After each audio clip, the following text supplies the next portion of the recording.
Nityanandam, this is Ma Nitya Shivrupananda from the Bididiyadinam. This has now been my home for about 2 months, and I'm so excited to be here in what I think of as the very midst of the conscious explosion happening. Everywhere you look, there are people expressing superpowers. Man is becoming Superman, superhuman.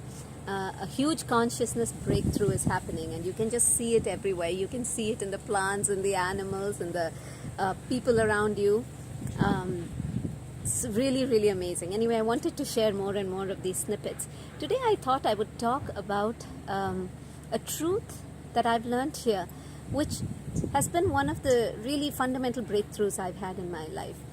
This is about Prayaschitta. Now, in the English word for it would be punishment.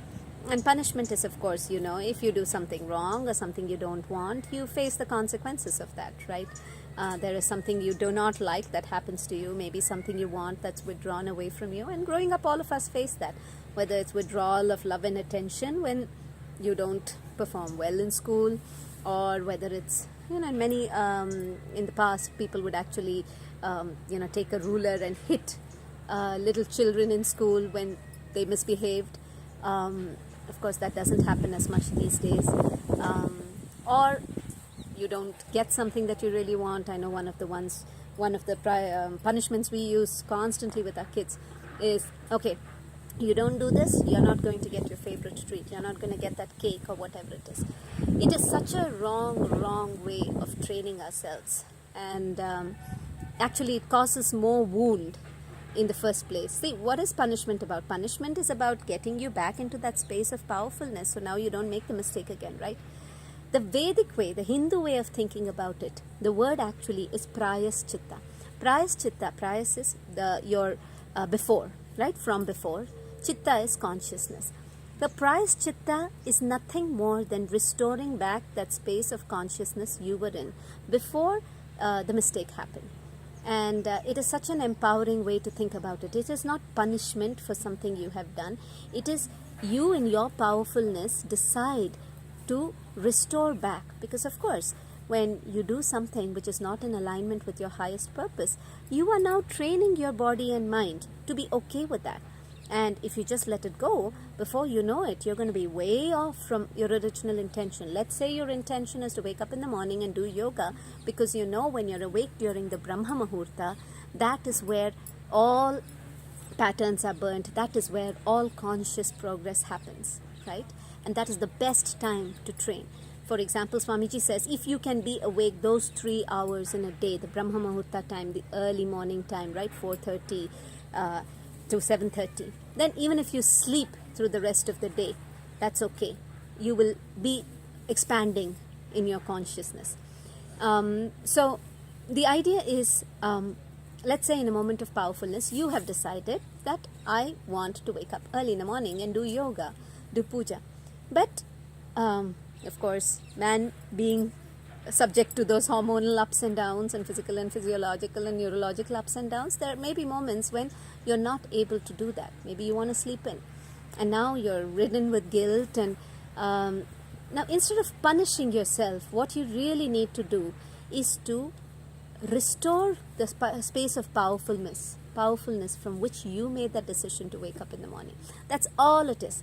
There's no one else involved. There's no judge. It is about you restoring your space of powerfulness, because there's a reason why you decided to wake up at 4 o'clock in the morning, isn't it?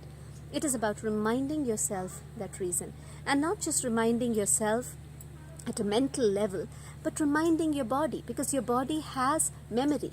It's called muscle memory. So now, if you're really smart, you can train your body such that the default way of being is that space of powerfulness. Just like you're driving a car, you put it on cruise control, right?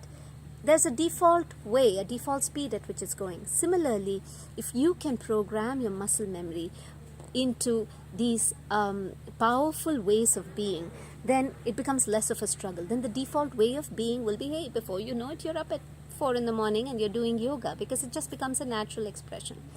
So Prayaschitta is about training your muscle memory. In addition to just your mind restoring your consciousness, it is about now training your muscle memory such that tomorrow you're not going to make that mistake. Your not going to make that mistake of not waking up, because now your muscle memory has been trained to say that no, I'd better wake up, right? It has nothing to do with anyone else. It is about that space of powerfulness you choose. It's about what you choose to restore yourself to that space of powerfulness. So I just really love how powerful it is, how empowering the Hindu way of life is, the Hindu concepts are, the Hindu thought trends are. I grew up in a Christian school, in a convent, and of course in the modern world we hear about punishment all the time, and of course you would resist it, right? No one wants to be punished. But now when I understand what Prayaschitta is and how it's not punishment at all, it is about you from a space of powerfulness, restoring more powerfulness, and putting yourself some alarm clocks, if you will, such that if ever you start to stray, you're just brought back to what your highest purpose is. I just love it. So whenever I do something that I don't want, I'm the first one to say, oh my God, I need a Prayaschitta. And how beautiful is that you are now deciding you're going to take control of your life and do a Prayaschitta to put you back into that space of powerfulness. Anyway, hope you enjoyed that sharing. I will continue to share these nuances, or maybe it's not even nuances, right? It's about these differences in thinking, the modern way versus how the ancient tradition, the Hindu way of thinking is. Thank you. Look forward to seeing you and seeing you here at the Bidadi Adinam and hearing from you in the comments below. Take care. Nityananda.